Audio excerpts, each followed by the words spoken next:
Λοιπόν, νομίζω ότι δεν είμαι η πιο χαρακτηριστική περίπτωση να απαντήσω για το θέμα της οικογένειας, γιατί επειδή είμαι μισή Ελληνίδα και μισή Αργεντίνα, έχω μια νοοτροπία ίσως λίγο διαφορετική.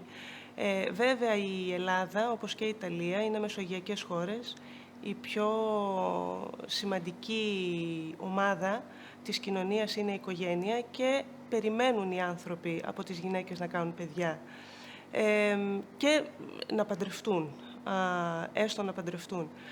Εγώ δεν παντρεύτηκα, δεν έκανα παιδιά, όχι γιατί δεν ήθελα, τώρα είμαι και 42 χρονών, δεν ξέρω αν θα τα κάνω, αν προλαβαίνω δηλαδή, όχι γιατί δεν ήθελα, αλλά γιατί δεν μου δόθηκε η ευκαιρία, γιατί εμένα με ενδιέφερε πιο πολύ να φτιάξω μια οικογένεια και όχι να κάνω ένα παιδί για να αισθανθώ πιο γυναίκα.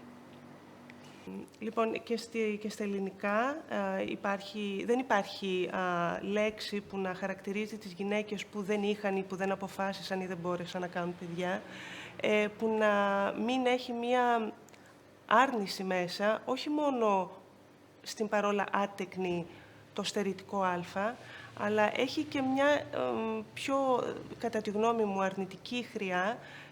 Βέβαια και για τους άντρες θα μπορούσε να ισχύει αυτό, γιατί και οι άντρες μπορούν να είναι άτεκνοι και για τους δύο είναι λίγο σαν οι άνθρωποι που δεν είχαν παιδιά να μην είναι ολοκληρωμένοι. Οπότε αυτό το α, το στερητικό, ισχύει στην περίπτωση αυτή. Πιο έντονα, κατά τη γνώμη μου. Λοιπόν, το θέμα του να κάνει κανείς παιδιά είναι κάτι, το συζητάμε με τις φίλες μου και με τις πιο νέες και με τις πιο μεγάλες. Και με εκείνες που έχουν κάνει παιδιά, που πολλές φορές μπορεί να συμβεί, δηλαδή οι φίλες που κάναν παιδιά κάποιες φορές μου λένε ότι, ξέρεις, έκανα παιδί, αλλά δεν ήταν αυτό που νόμιζα. Δηλαδή, κανείς δεν με προετοίμασε για αυτό που θα συνέβαινε. Σου λένε κάνε παιδιά και νομίζω ότι όλα μετά θα είναι τέλεια και αν μετά κάτι δεν πάει πάρα πολύ καλά, δεν έχεις το δικαίωμα να διαμαρτυρηθείς, δεν έχεις δικαίωμα να νιώσεις άσχημα, γιατί σου λένε γιατί είσαι μαμά, πρέπει να είσαι ευτυχισμένη. Και αυτό νομίζω ίσως είναι πιο ταμπού ακόμα. Είναι κάτι που δεν συζητιέται, γιατί δεν ξέρω αν οι γυναίκες ντρέπονται ή δεν τους επιτρέπει ακόμα η κοινωνία να το εκφράσουν. Τώρα, οι γυναίκες που δεν έχουμε κάνει παιδιά και το συζητάμε μεταξύ μας, συμβαίνει καμιά φορά, κάποιες ίσως το έχουν αποδεχτεί ή είναι εντάξει με αυτό. Έχω ακούσει όμως και γνώμες τύπου θα ήθελα να κάνω παιδιά, γιατί φοβάμαι ότι αν δεν κάνω, στο μέλλον ίσως το μετανιώσω. Ακόμη και αν μια κατάσταση δεν είναι ιδανική με έναν σύντροφο.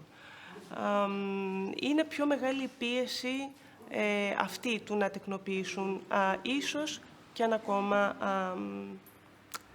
δεν είναι αυτό που θα άρμοζε στη συγκεκριμένη στιγμή της ζωής τους. Εγώ, από την άποψη αυτή, μέχρι κάποια ηλικία η μητέρα μου που λίγο έλπιζε ότι θα έκανα παιδί, με ρωτούσε, αλλά από κάποιο σημείο και μετά, όταν κατάλαβε ότι αυτό δεν θα συνέβαινε,